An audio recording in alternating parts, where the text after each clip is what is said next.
Look at this photograph from Nakasero Market. Notice the heavy load of red tomatoes supported securely by that open weave basket.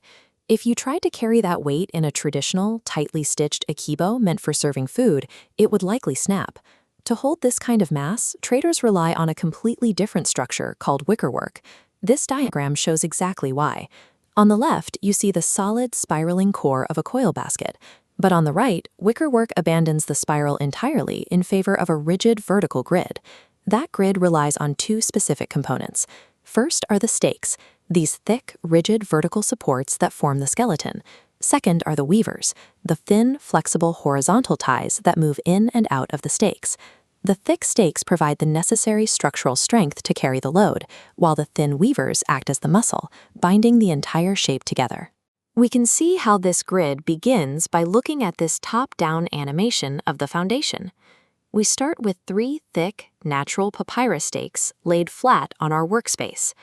To create what we call a slit-cross base, we carefully cut a vertical slit straight through the exact center of all 3 stakes.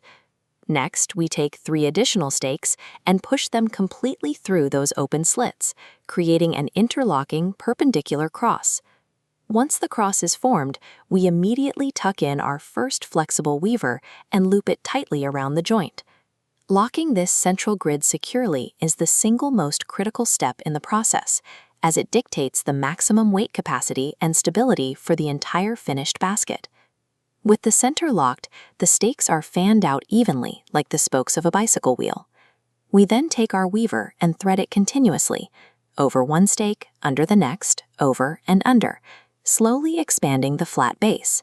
But you have to manage your tension carefully. A common mistake is pulling the flexible weavers too tightly. When you do that, it pinches the rigid stakes inward, turning your flat, sturdy base into a weak, narrow cone. As you continue weaving the walls, you have a choice of materials. This photograph shows the scale of non-biodegradable plastic waste currently discarded across Ugandan urban areas. Instead of buying expensive new threads, we can upcycle. By collecting discarded plastic bags, or kavera, washing them and cutting them into uniform strips, they become highly effective, flexible weavers. When you alternate these bright synthetic strips with natural raffia, you can weave striking geometric patterns, like the zigzags and stripes that reflect traditional Baganda or Banyankole cultural heritage. This approach to material selection solves 2 problems at once. You create a highly durable, waterproof container for your customers, while actively removing pollution from the environment through modern African art. Let's test what we've covered. Look at this render of a half-woven basket. Pause the video and identify the physical tension mistake made here. Then, suggest one way the artisan could improve the environmental impact of this entirely brown design. You probably noticed the shape right away. The artisan lost tension control by pulling the weavers too tightly, causing the vertical stakes to pinch inward. And to improve the environmental impact, they could have upcycled discarded local plastics into bright synthetic strips to weave the walls, rather than relying strictly on natural fibers. To survive as an entrepreneur, you have to sell your work. This formula calculates a profitable selling price. Don't just count cash spent on materials. You must assign a monetary value to the hours spent weaving, adding that labor directly to your final price. Once priced, thoroughly clean the basket to remove any dust or loose fibers. Then, use digital graphic design tools like Canva to create visual advertisements.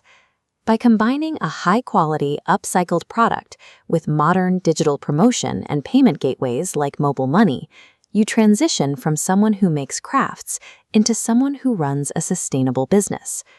Let's review the anatomy in this cross-section. Every sturdy piece starts with a locked base cross, anchoring the rigid vertical stakes to form a skeleton.